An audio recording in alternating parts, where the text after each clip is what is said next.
Okay, for the Magical Memories Christmas wreath, I have a few different things. So the main thing you'll need is a wreath form. You can make this out of a paper plate. You can buy a wreath form. I've literally just made it out of a cardboard box. Traced some circles and cut it out. You'll need some photos of great times, fun memories, and things to add a bit of decoration. I've also got scissors and glue, because you'll need glue to glue things onto the wreath, and you'll need scissors to cut out your photos and your wreath if you're making it that way, or whatever else you plan on adding to your wreath. So I'm just going to start out by laying all of my photos on my wreath in an arrangement that I like.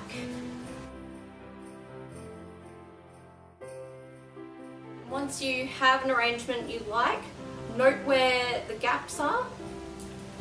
And for my gaps, I'm going to cut out little leaf shapes from this green felt stuff, and I'm going to paste it, I'm going to glue it down where the gaps are, and then I'm going to put the photos back on where I have placed them over top of my leaves. So I'm just going to cut out my leaves first.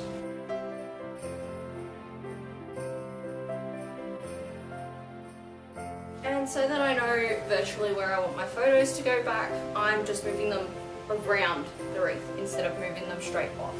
So now I'm going to place my leaves on in kind of arrangement where I want them to cover up the gaps.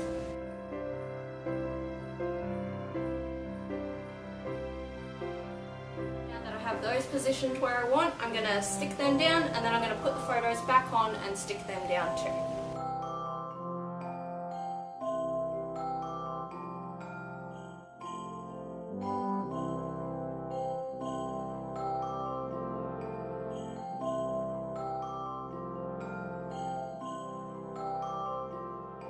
Okay, so that is the wreath so far, and then with the remaining gaps I have a bunch of these red rhinestones here, and I'm going to bedazzle the wreath and put rhinestones in the gaps. The good thing about these is they look like little berries on the wreath as well, which is kind of cool.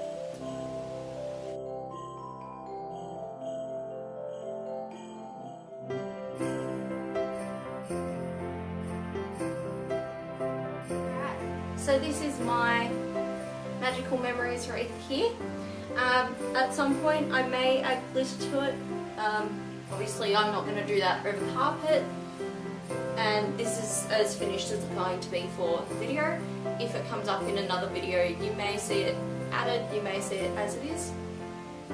Either or. So yeah, you can just leave it with a few bits of bedazzle, or you can add a ribbon or something to it, or a hook to hang it on something, but I like this as it is, and I'm going to find somewhere in my room to put it so that I can remember all of my magical memories. Alright, so for the snowflake Christmas tree, you're going to need a bunch of paper snowflakes. I've cut mine out of scrap paper. This is a good one for students, particularly if you can't afford to get decorations and stuff, because it's also quite cleansing. This was inspired by something that Jenna Marbles mentioned in her podcast, that if you've got a heap of handouts that you're not going to use in the next semester or the next year, you can use those to cut up a heap of paper snowflakes and decorate wherever you're staying.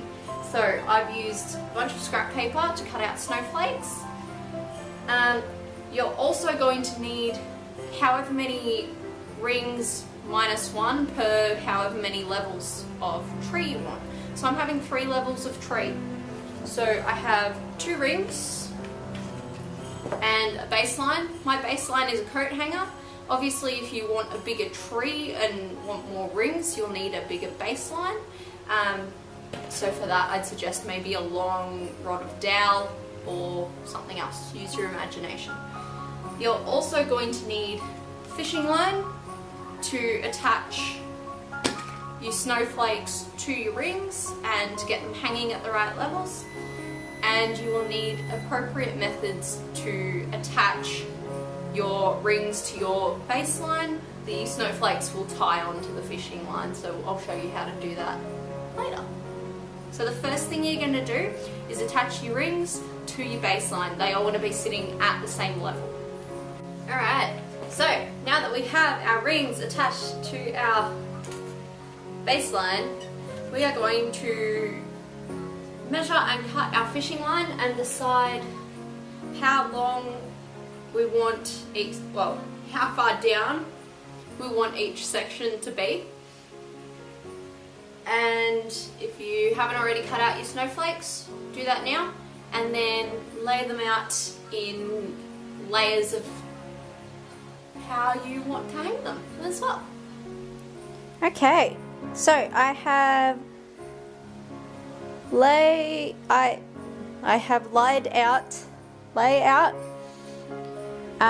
my snowflakes that I have made, and I'm not sure if you can see, but I've cut out the fishing wire for each one and have just placed it down on top so that I know which bit of fishing wire is meant to go on each.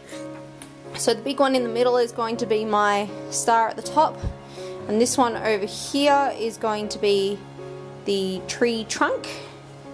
And now I'm going to tie all of these snowflakes onto their designated ropes, and then I'm going to attach them to my rings.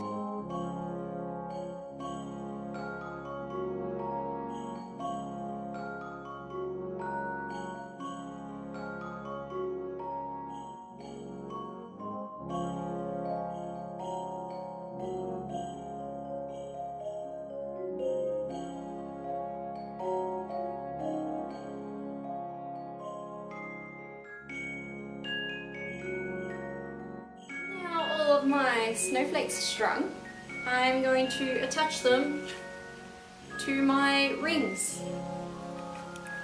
Okay, so after all the struggle of tying lots of knots and making sure that everything was hanging right, I have finally finished my Christmas tree.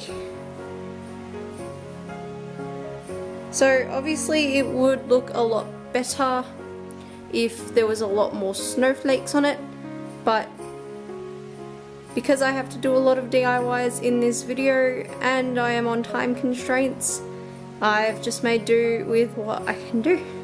But as you can see, I've got my 3 layers of snowflakes, or 4 layers, so I've got my big one at the top, my 3 in the middle, and then my 6 down below. They're really nice snowflakes. And then I've got my big snowflake at the bottom for a trunk. So that is the paper snowflake Christmas tree. So for the snowfall door curtain, you're going to need a few things. You're going to be needing some fishing line, a heap of cotton balls. I've just got the cheap ones from the supermarket.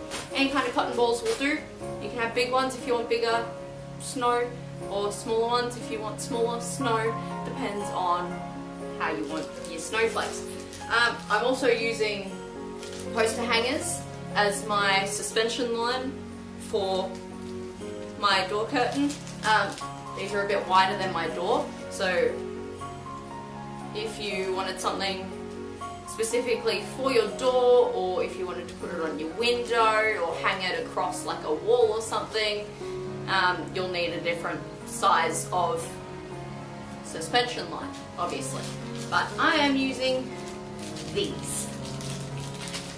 So the first thing we're going to want to do, if you're measuring your door, get a measurement of the longest. You can do any of your snowfall things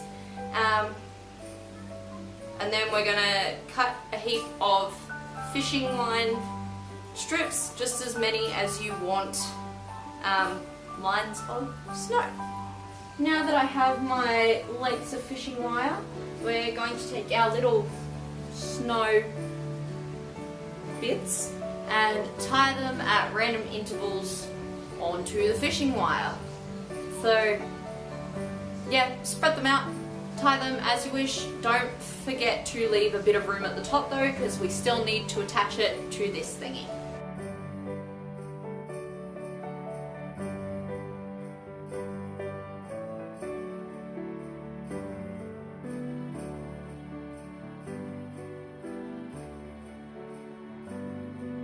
Now that I have all of my snowfall thingies made, I'm going to attach them all to the baseline that they are going to be hanging from. So using the extra bit of fishing line that you left at the top of your string,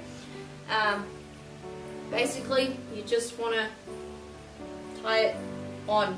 You can double knot it, you can slip knot it, you can tie it how you want, just tie it on.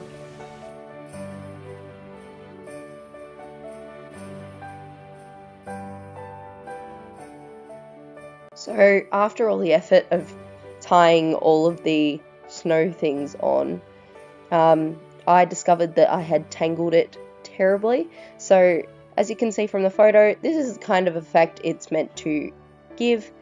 And yeah, that's about as far as I got with it. It ended up kind of elsewhere than on my door as I had planned. But that is all for today's video. If you liked the video, don't forget to like, subscribe and share. If you didn't like the video, like, subscribe and share anyway, because festive stuff is fun. Also, you can find me on all of my social links there in the down bar, and go and check out my playlists in the card up in the top right hand corner of the screen, and I'll see you next time. Bye.